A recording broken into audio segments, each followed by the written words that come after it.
السلام علیکم ورحمۃ اللہ وبرکاتہ۔ میں ہوں اسامہ شیخ اور آپ دیکھ رہے ہیں اسامہ شیخ یوٹیوب چینل۔ دوستوں، پاکستان کے اندر انتخابات کا موسم ہے، سرگرمیاں تیز ہو چکی ہیں، ایک نئی اسمبلی بننے جا رہی ہے، ایک نئی امید پاکستان کے لیے پیدا ہونے جا رہی ہے۔ اس نئی اسمبلی کے نئے امیدواروں کے ساتھ میری ملاقات کا سلسلہ جاری ہے۔ اس اسمبلی کے اندر بہت سے پرانے چہرے ہوں گے اور بہت سے نئے۔ اس سلسلے کے اندر جو ہے آج میں ملا ہوں NA64 کے امیدوار جناب ظہیر الدین شیخ صاحب سے، جن کا تعلق جماعت اسلامی پاکستان سے ہے۔ اگر آپ آج کے دن ہم ظہیر الدین صاحب سے پوچھیں گے آپ نے کہ جو ہوم ورک ہے وہ کتنا ہے، تمام وعدے محض سیاسی ہیں یا زمین یا حقائق پر مبنی ہے، آپ کا جو حلقہ ہے اس کے جو مسائل ہیں اس کے حوالے سے آپ کا فریم ورک کتنا ہے، کتنا رہتا ہے اور کتنا کام باقی ہے، یا 5 سال آپ کے لیے بہت کم ہے۔ اس سلسلے کے اندر ہم ملے ہیں ظہیر الدین صاحب سے، تو ان سے بات کرتے ہیں۔ جی سر جناب۔ السلام علیکم ورحمۃ اللہ۔ سب سے پہلے تو آپ کا شکریہ۔ دیکھیں، الیکشن کا ایک دفعہ پھر ماحول دن بدن گرم تر ہوتا چلا جا رہا ہے۔ تمام ہی سیاسی پارٹیاں، آزاد امیدوار اپنے اپنے بینر تلے، منشور تلے اس میں منصوبے عمل ہیں۔ ہم بھی جماعت اسلامی کے پلیٹ فارم سے اس میں مصروف ہیں، لیکن ایک چیز میں بالکل واضح کر دوں کہ جماعت اسلامی الحمدللہ وہ پارٹی ہے جو صرف الیکشن کے دنوں میں نہیں، سال کے 12 مہینے کے 24 گھنٹے عوام کے درمیان موجود رہتی ہے۔ ہمارا خدمت کا، دعوت کا ایک وسیع نیٹ ورک موجود ہے، جس کی بنیاد پر ہم مختلف عنوانات کے تحت عوام کے اندر ہر لمحہ ہر وقت موجود رہتے ہیں۔ ہم چونکہ عوام کے درمیان رہنے والے افراد ہیں، اسی شہر سے تعلق رکھنے والے افراد ہیں، ہم میں سے کوئی بھی کینڈیڈیٹ، جو بھی جماعت اسلامی نے کینڈیڈیٹس دیے ہیں، کوئی بھی کینڈیڈیٹ ایسا نہیں ہے کہ اس کے اسٹیٹس کہیں اس شہر سے باہر وابستہ ہوں۔ ہم یہیں پیدا ہوئے، ہمیں یہیں رہنا ہے، اس لیے ہم اس شہر کی بھلائی اور خیر خواہی ہمیں سب سے زیادہ عزیز ہے۔ جہاں تک بات یہ کہ ہم خدمت کا کیا جذبات کام، فریم ورک کیا ہے مبس کام کا، تو یہ دیکھیے کہ اس شہر کے مسائل ہمارے سامنے ہیں۔ ہمیں یہ پتہ ہے کہ اس شہر کے اندر بچوں کی تعلیم و تربیت کے جو معاملات ہیں، تعلیم کس قدر مہنگی کر دی گئی ہے۔ اسی کے مد نظر رکھتے ہوئے جماعت اسلامی وایا الخدمت فاؤنڈیشن اس شہر کے اندر اقتدار نہ ہونے کے باوجود، اقتدار سے محرومی کے باوجود، قومی اور صوبائی اسمبلی کا کوئی امیدوار نہیں رکھتی، اس کے باوجود اس وقت تقریباً 384 آرفن بچوں کی جماعت اسلامی کفالت کر رہی ہے اور ان کے تعلیم کا خرچہ اٹھا رہی ہے۔ جماعت اسلامی اس شہر کے اندر جو پانی کا ایک بحران ہے، شہریوں کو جو گندا پانی ملتا ہے، اس کے لیے آپ دیکھیں کہ ہمارے فلٹریشن پلانٹس ہمارے پاس چل رہے ہیں، ہمارے اسکولز ہمارے چل رہے ہیں، بچوں کے مدارس ہمارے چل رہے ہیں۔ یہ خدمت کا ایک تسلسل ہے جماعت اسلامی جو کرتی چلی جا رہی ہے۔ اس شہر کے مسائل سے ہم واقف ہیں۔ دیگر سیاسی پارٹیوں کی اگر آپ بات کرتے ہیں تو آپ یہ دیکھیے کہ اس شہر کے اوپر 35 سال سے ایک ہی پارٹی کی حکومت رہی ہے۔ میئر ان کا رہا، MNA MPs ان کے رہے، وفاقی وزراء ان کے رہے، صوبائی وزراء ان کے رہے۔ ان سب کی موجودگی کے اندر سب سے بڑا نقصان جو شہر کا ہوا، جو شہر کی بہت بڑی پہچان تھی، تعلیم تھی۔ کسی بھی قوم سے، کسی بھی ملک سے اس کی تعلیم چھین لی جائے، اس کی تباہی کے لیے وہ کافی ہوتا ہے۔ ان کی تعلیم سے اس شہر کو محروم کر دیا گیا۔ وفاق کے اندر، صوبوں کے اندر تعلیم کی وزارتیں لینے کے باوجود، پوری طاقت کا اختیار ہونے کے باوجود، بلکہ یہ بات زبان زد عام تھی نا کہ پاکستان کے اندر کسی کو ایسی طاقت نہیں ملی جو MQM کو ملی ہے، لیکن اس کے باوجود ہوا کیا ہے کہ پورے 35 سالہ دور اقتدار کے اندر اس شہر کو ایک یونیورسٹی نہیں دے سکے، اس شہر کو کوئی پروفیشنل تعلیمی ادارہ نہیں دے سکے۔ آج میرے شہر حیدرآباد کے جو بچے ہیں وہ انٹر کرنے کے بعد دو کام کرتے ہیں، یا تو تعلیم چھوڑتے ہیں یا پھر شہر چھوڑتے ہیں۔ ان کے پاس اس شہر میں اب رہنے کے لیے، پڑھنے کے لیے کچھ بھی نہیں ہے۔ اچھا، دوسرا سوال یہ تھا آپ سے کہ اس سارے سیاروں سے فی الحال پاکستان تحریک انصاف غائب نظر آتی ہے، اور پاکستان تحریک انصاف کے جو نامزد کردہ امیدوار ہیں ان کو مختلف سیاسی یعنی کہ انتخابی نشان دیے گئے، تو کیا اس کا فائدہ یعنی کہ جماعت اسلامی حیدرآباد کو ہوگا؟ دوسرا یہ سوال ہے کہ ہم کرتے ہیں، مثال کے طور پہ ایک فضا بنی ہوئی ہے 2014 سے پاکستان کے اندر کہ جو بھی ہارتا ہے دھاندلی کا شور مچاتا ہے، کہ مثال کے طور پہ جیسے کہ ہم نے کراچی الیکشن کے اندر دیکھا کہ ایک جماعت ہارتی ہے ایک جماعت جیتتی ہے. جو ہارنے والی جماعت ہے ہمیشہ سے وتیرا رہی ہے, اس کی دھاندلی ہوتی ہے, ریگنگ ہوتی ہے. تو اس کا حل کیا ہے؟ کوئی یہ سب کوئی میکینزم بنائے ہے یا عمل نہیں ہو رہا یا بننا چاہیے؟ اس حوالے سے کیا کہیں گے آپ؟ دیکھیے, جہاں تک پاکستان تحریک انصاف کی بات ہے تو ہم ایک جمہوری پارٹی ہیں, جمہوری روایات کے پر یقین رکھتے ہیں اور ہم یہ سمجھتے ہیں لیونگ پلینگ فیلڈ سب کو ملنی چاہیے. ایک عجیب سی چیز کو کہ انہوں نے ایک ایشو بنا لیا کہ intra party election Pakistan Peoples Party کا کیا حال ہے, مسلم لیگ نون کا کیا حال ہے, جماعت اسلامی کے سوا کون سی ایسی سیاسی پارٹی ہے جو اپنے انٹرا پارٹی الیکشن کراتی ہو, لیکن اور پارٹیوں کو تو اجازت ملی ہوئی اس چیز کی. تو یہ تو بہرحال ایک جو فیصلہ تھا یہ قابل مذمت ہے اور یہ سارے معاملات ہیں. لیکن دوسرا ایک پیغام میں اور بھی دینا چاہوں گا کہ دیکھیں, تبدیلی, ایک حقیقی تبدیلی اس ملک کی ضرورت ہے اور شدید ترین ضرورت ہے. وقت کے ساتھ ساتھ یہ بڑھتی چلی جا رہی ہے اور اب عوام کو بھی اس کا احساس ہو رہا ہے. ایک حقیقی تبدیلی بہرحال وہ جماعت اسلامی ہی لا سکتی ہے. دوسرا جو آپ کی بات ہے کہ فیئر الیکشن کا معاملہ, دیکھیں فیئر الیکشن, یہ آپ کی بات سے بالکل پاکستان کا ہر بچہ جانتا ہے کہ پاکستان میں الیکشنز کے اندر کیا صورتحال ہوتی رہی ہے. اس وقت بھی جو 2024 کا الیکشن 8 فروری کو ہونے جا رہا ہے, اس میں مقتدر قوتوں کی جانب سے کچھ اس طریقے کی حرکات و سکنات ہیں, کچھ ایسے معاملات ہیں جس میں ایک واضح انڈیکیشن دیا جا رہا ہے کہ آئندہ کس کو لایا جا رہا ہے. اسی لیے یہ بات زبان زدام بھی ہے کہ پھر الیکشن کی ساری پریکٹس کا فائدہ کیوں ہوتا ہے, قوم کا اربوں روپیہ کیوں ضائع کر دیا جاتا ہے. لا کے بٹھا دو کسی بھی چہیتے کو, آج کا ہیرو کل کا زیرو, کل کا زیرو آج کا ہیرو. جب تک یہ سلسلہ ہمارے مقتدر ادارے چلاتے رہیں گے, پاکستان مسائل کی آماجگاہ بنتا رہے گا اور اسی دلدل میں دھنستا چلا جائے گا. ہم ان سے بھی بولتے ہیں کہ خدا را عوام کو فری ہینڈ دیا جائے, کوئی بھی یہ چیز نہ کی جائے. لیکن ایک چیز اور بھی باور کرا دیں, کراچی میں بھی انہوں نے جو کچھ کیا اس کے بعد سے بدنامگی اور ذلت کے علاوہ ان کو کچھ حاصل نہیں ہوا ہے.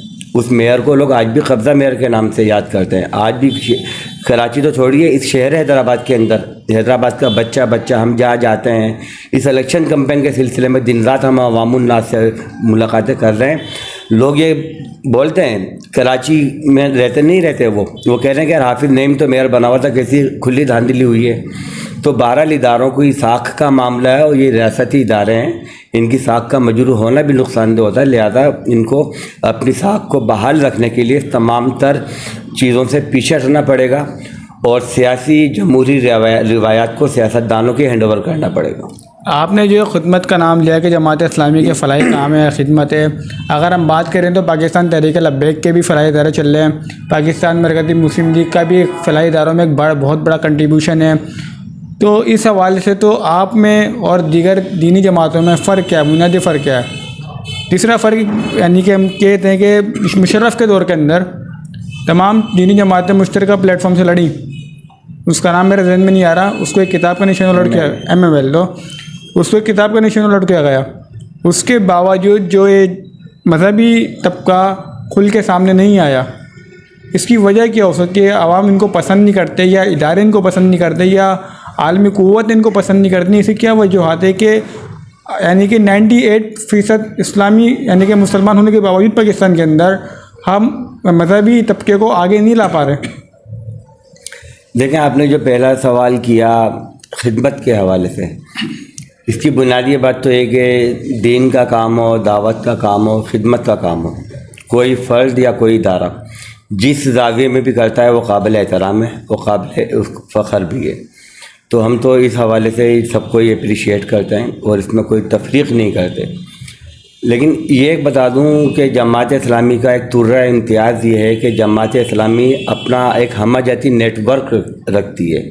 وہ باصلاحیت لوگوں کی ایک ٹیم رکھتی ہے جو معاشرے کی ہر ضرورت کو پورا کرنے کی صلاحیت اپنے اندر رکھتے ہیں.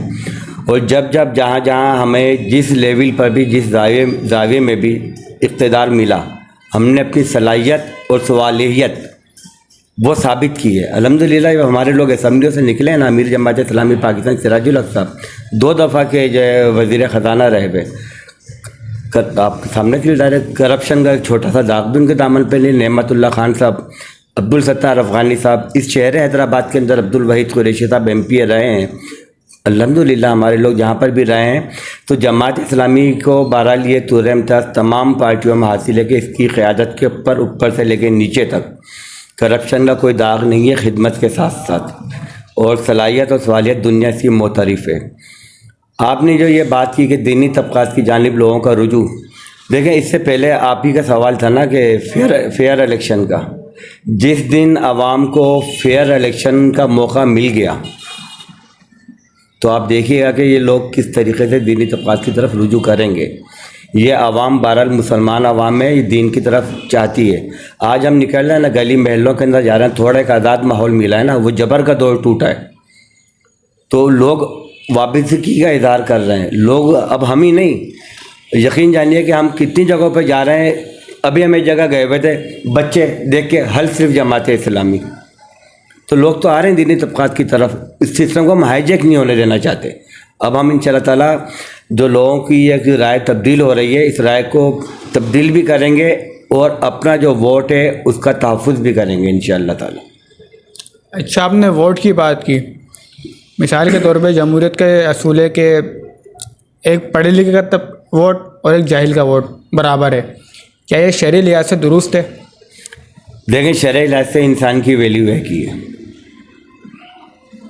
قتل، ہر انسان کا قتل، ایک انسان کا قتل، اس میں کوئی امیر و غریب، کوئی جاہل اور کوئی علامہ یا کوئی ڈاکٹر اور انجینئر کا معاملہ نہیں ہے۔ اصل میں انسان کی ویلیو ہے، انسان کی عظمت ہے، ہر انسان ذی شعور ہے، ہر انسان کو اللہ تعالیٰ نے عقل سلیم کے ساتھ پیدا کیا ہے۔ تو آپ کیسے تخصیص کر سکتے ہیں پھر کہ کسی ایک کو ووٹ کا حق دے دیا جائے، کسی کو ووٹ کا حق نہیں دیا جائے؟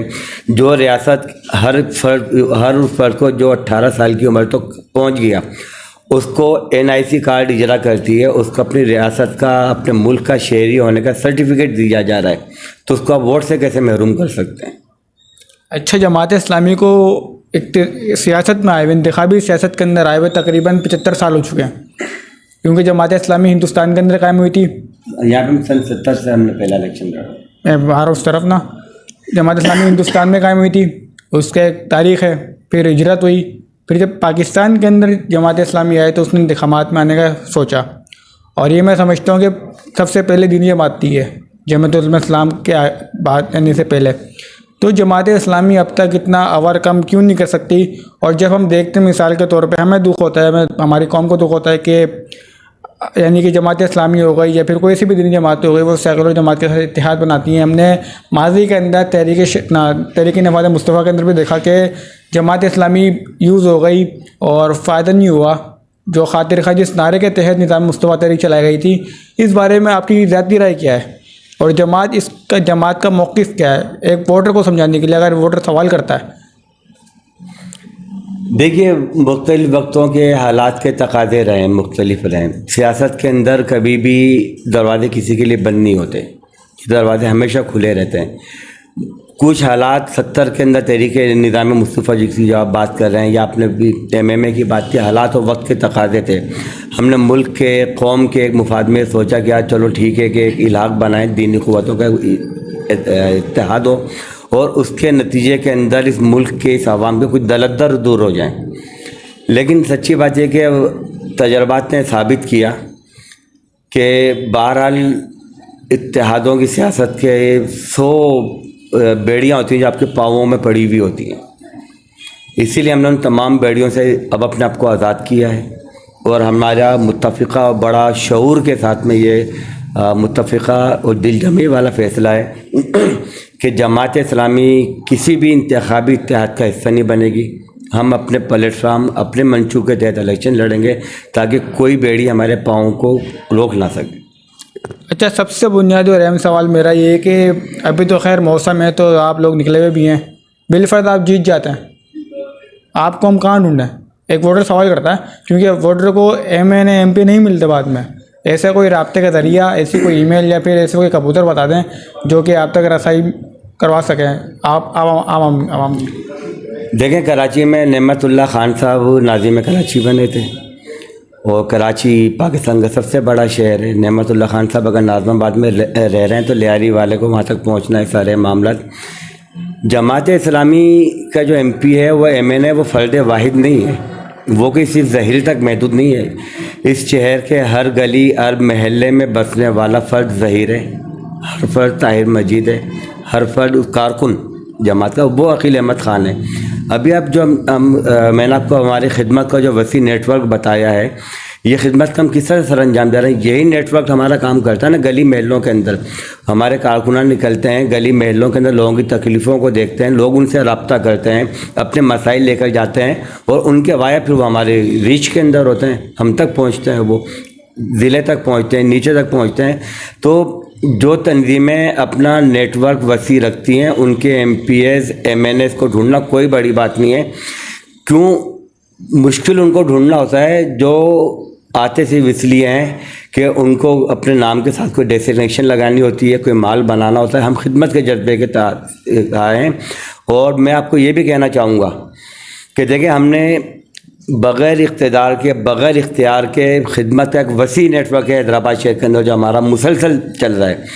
کوئی آفات آتی ہیں، خدا نہ کرے قدرتی آفات آ جاتی ہیں، زلزلہ آیا، سیلاب آیا، کرونا کا آیا، مجھے بتائیے نا کہ جماعت اسلامی اور الخدمت کے علاوہ حیدرآباد میں نمبر 1 کون تھا؟ اور بہت لوگوں نے کیا ہے، جتنی بڑی تعداد میں ہم نکلے ہیں، جو سب سے پہلے ہم لوگ نکلے ہیں۔ تو ہم انشاءاللہ تعالیٰ 8 فروری کو جیتیں گے بھی، پورا دم ہم اس کے لیے، اور ہم جیتنے کے بعد ایک دن بھی اس پوری آپ کے توسط سے اپنی قوم کو، اپنے شہر کے لوگوں کو یقین دلاتے ہیں کہ ہم یہ رونا نہیں روئیں گے کہ ہمارے پاس اختیارات نہیں ہیں۔ ہم نے بغیر اختیارات کے بھی ڈیلیور کیا ہے، اور جب اختیارات مل جائیں گے تو عوام کے مسائل صرف عوام کے لیے ہوں گے۔ اچھا، آپ نے بات کی عوام کے لیے اختیار کی، ساتھ ہی آپ نے تعلیم کی بات کی کہ جن لوگوں کو اقتدار مل رہا 35 سال سے، انہوں نے تعلیم کا بیڑا غرق کر دیا۔ حیدرآباد کے لحاظ سے آپ کا تعلیمی فریم ورک کیا ہے؟ جماعت کے علاوہ، میں جماعت کی بات نہیں کر رہا، ایز اے ایم پی اے کی بات کر رہا ہوں۔ آپ نے تعلیمی معاملات کو کس صلاحیت کے لیے کیا کیا مطلب کہ سوچا ہوا ہے، اور یا پھر جس پہ کام کرنا ہے، مشورہ ہونا ہے، اس حوالے سے میں تھوڑا بتائیں۔ دیکھیے، ایک تو بنیادی تعلیم ہے، اس میں سر ہمارا پاکستان جماعت اسلامی کے منشور میں یہ کہ ہر بچی کے لیے میٹرک تک تعلیم، مفت تعلیم اور لازمی تعلیم، یہ خواتین کے لیے۔ بچیوں کے لیے تعلیم کے معاملے میں ان کو وہ مواقع دیے جائیں کہ وہ آسانی سے اپنی اعلیٰ تعلیم حاصل کر سکیں، جہاں پہ ان کے لیے آزادی و سارے معاملے ہیں۔ ہم یہ چاہتے ہیں کہ اس شہر کے اندر ایک مکمل جامعہ فی الفور جتنا جلدی ممکن ہو سکے یہ قائم ہونی چاہیے، تاکہ اس شہر کی کریم جو شہر محروم ہوتا چلا جا رہا ہے، جو اسٹوڈنٹ اس شہر کو چھوڑ کے جا رہا ہے تو یہ شہر محروم ہو رہا ہے نا، کریم سے بانجھ ہوتا چلا جا رہا ہے۔ ایک مکمل جامعہ، ایک انجینئرنگ کالج یا یونیورسٹی، ایک میڈیکل کالج یا یونیورسٹی، اور ہر تحصیل کی سطح کے اوپر ٹیکنیکل کالجز، اور ان ٹیکنیکل کالجز طالبات کے لیے بھی ہونے چاہیے۔ یہ پروفیشنل تعلیم ادارے میں طالبات کو بھی یکساں مواقع ملنے چاہیے۔ ہمارا یہ مطالبہ بھی ہے، رہا ہے، ہم نے بڑی بھرپور کیمپین چلائی ہے یونیورسٹی کے لیے۔ یہ جو گورنمنٹ کالج کا لالی پاپ دیا گیا ہمارے منہ کے اندر، اس کو ہم تسلیم نہیں کرتے صحیح طریقے سے۔ ایک لالی پاپ کے علاوہ کچھ بھی نہیں کیا، ہم نے چند ایک فیکلٹیز بنا کر دے دی ہیں۔ ایک چھوٹی سی جگہ کے اوپر ایک وسیع اور مکمل یونیورسٹی چاہیے حیدرآباد کو۔ یہ ہمارا، ہم اس سے آگے بڑھ کر یہ کہ یہ دور دیکھیے کہ آئی ٹی کا دور ہے۔ ابھی بھی ہماری الخدمت فاؤنڈیشن نے تقریباً 300 افراد کو جو آئی ٹی کورسز کروائے ہیں، اور اب ہم اسی مہینے کے اندر اس سے آگے بڑھ کر 1000 افراد کا ٹارگیٹ رکھ کر کا ہم نے ہدف رکھا ہوا ہے کہ 1000 طالبات کو آئی ٹی کے مختلف کورسز ہم کروائیں گے۔ تو یہی تعلیم پھر ہم اقتدار ملے گا تو ہم اس کے لیے کوشش کریں گے کہ انشاءاللہ تعالیٰ اس شہر میں آئی ٹی کی ایک بہترین یونیورسٹی قائم ہونی چاہیے۔ ساتھ یہ کہ شہر کا ایک سب سے بڑا مسئلہ بلدیہ کا مسئلہ، بلدیہ کے پاس اختیارات نہیں ہیں۔ اس سلسلے کے اندر ایز اے ایم پی اے آپ کیا کردار ادا کریں گے؟ آپ کا فریم ورک کیا ہے، یا جماعتی لیول پہ اس پہ کیا کام ہو رہا ہے یا ہوگا؟ یار دیکھیں اسامہ بھائی، بات یہ ہے کہ جہاں تک وہی بات پھر اختیار کی اور اس کی آ جاتی ہے نا، میں بولتا ہوں کہ جو کام کرنے کا جذبہ رکھتے ہیں نا، وہ کبھی اختیارات کا رونا نہیں روتے۔ میں نے بھی آپ سے کہنا ہے، ہم بغیر اختیار کے سب کچھ ہم نے کر رہے ہیں نا، خدمت فاؤنڈیشن کے وایا ہم لوگ۔ بلدیہ کے اندر جو لوگ ابھی میئر ہیں ہمارے صوبے میں، بھی تو حکومت ان کی تھی نا، کیوں نہیں لیا انہوں نے اختیار؟ جماعت اسلامی نے تو پورا دھرنا دیا اس آرڈیننس کے خلاف، اور الحمدللہ پھر ہم نے بہت ساری چیزیں منوائی ہیں۔ ہم انشاءاللہ تعالیٰ اپنے اختیارات سے بڑھ کر کام کر کے دکھائیں گے، بہت بڑھ کر دکھائیں گے انشاءاللہ تعالیٰ۔ اچھا، جماعت اسلامی کی دھرنے کی بات کی جو حافظ سمر الرحمان صاحب نے دیا تھا کراچی کے اندر، سردی کا موسم تھا وہ بھی یاد ہے مجھے کہ، لیکن خاطر خواہ مطالبات میں نہیں سمجھتا ہوں کہ انہوں نے کہ پاس کروائیں، اور کہنے والے یہ بھی کہہ رہے تھے کہ حافظ صاحب کو فون آ گیا تھا تو انہوں نے دھرنا ختم کر دیا، فون آ گیا تو انہوں نے دھرنا دے دیا۔ اس حوالے سے کیا کہہ کس کا فون آیا حافظ صاحب کو؟ دیکھیں یہ باتیں وہی لوگ کر رہے ہیں جو خفیہ فونوں پر ڈرائنگ روم کی سیاست کیا کرتے ہیں۔ مجھے بھی معلوم ہے باتیں بہت سارے لوگ کر رہے ہیں، ہم تو اس وقت بھی بولتے تھے، آج بھی ہمیں بہت سے لوگ بولتے ہیں۔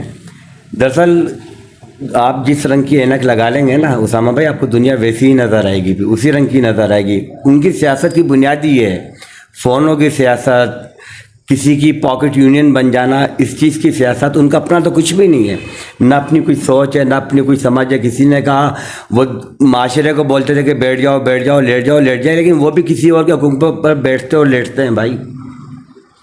تو ہم ان فونوں کی سیاست پہ یقین نہیں رکھتے۔ ہم ایک جمہوری پارٹی ہیں، اگر ہمیں چیزیں کرنی ہوتی تو ہم آج سے 70 سال پہلے اقتدار لے چکے ہوتے۔ جی بہت شکریہ۔ اس وقت میرے ساتھ موجود ہیں 64 کے امیدوار جناب زہیر الدین شیخ صاحب۔